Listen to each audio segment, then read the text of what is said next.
dans le prochain épisode de Un si grand soleil. Tandis que Florent trompe Claire avec Stéphanie, Nathalie apprend une mauvaise nouvelle. Attention, les paragraphes qui suivent contiennent des spoilers sur l'épisode d'Un si grand soleil diffusé demain soir sur France 2. Si vous ne voulez rien savoir, ne lisez pas ce qui suit. Jeudi 11 juillet dans Un si grand soleil. Florent trompe Claire avec Stéphanie et l'ambiance est particulièrement tendue chez les Estrella Grasset. Là de la situation, Florent fait comprendre à sa compagne qu'elle peut arrêter de lui faire la tête maintenant que Stéphanie est partie. Mais contrairement à lui, Claire lui fait remarquer qu'elle se moque de Stéphanie. Lorsqu'elle cherche à en savoir plus sur sa relation avec sa cliente, Florent s'emporte et une énième dispute éclate.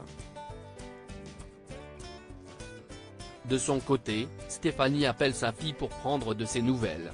Bien que stressée par la situation, Noura veut comprendre pourquoi le juge a changé d'avis.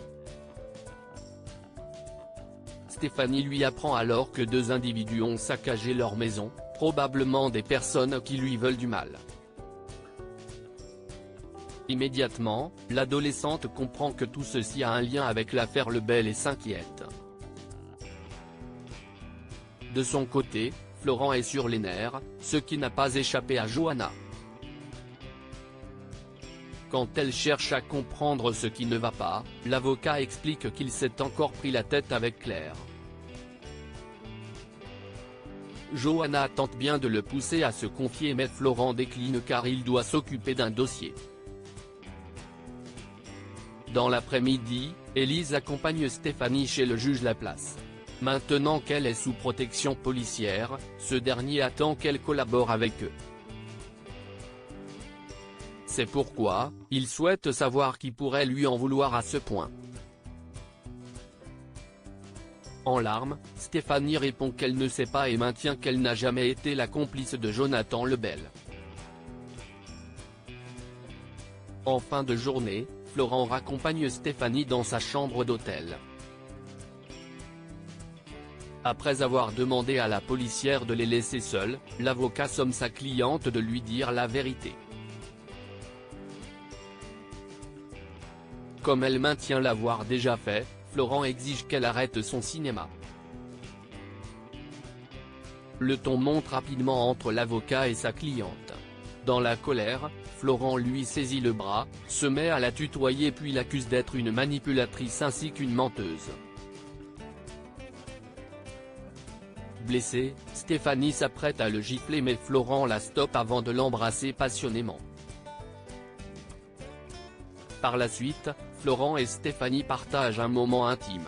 Nathalie apprend une mauvaise nouvelle. Laure et Nathalie ont passé la nuit ensemble. Le réveil n'ayant pas sonné, le couple est en retard pour aller travailler. Pendant ce temps, Elisabeth appelle le standard de l'entreprise mais Nathalie ne répond pas. Agacée, la femme d'affaires se rend donc à l'accueil et se rend compte que son employé n'est pas à son poste.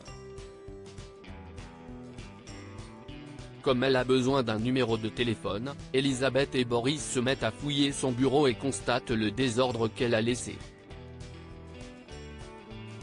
Mais ce n'est pas tout puisque ces derniers découvrent que Nathalie passe ses journées à jouer à des jeux en ligne. Quand Nathalie arrive au travail, Boris demande immédiatement à la voir dans son bureau. Si elle s'imagine déjà qu'il va renouveler son contrat, le fils Lomière lui fait malheureusement comprendre que ce ne sera pas le cas. À la fin de son contrat, Nathalie quittera donc Elle Cosmétique. En fin de journée, Boris et Muriel rencontrent un consultant qui leur présente l'enquête de satisfaction menée par son cabinet. D'après ses conclusions, l'image de Elle Cosmétique n'est pas bonne. En effet, la plupart des gens pensent que leurs produits s'adressent à une clientèle âgée. Le consultant leur conseille donc de faire une campagne sur les réseaux sociaux avec des influenceurs pour attirer une clientèle plus jeune. En sortant du rendez-vous, Boris invite Muriel à boire un verre, ce qu'elle accepte. Au cours de la conversation, Muriel et Boris font connaissance. Tandis que Boris lui parle de son enfance dépourvue d'amour, Muriel se confie quant à elle sur Elliot.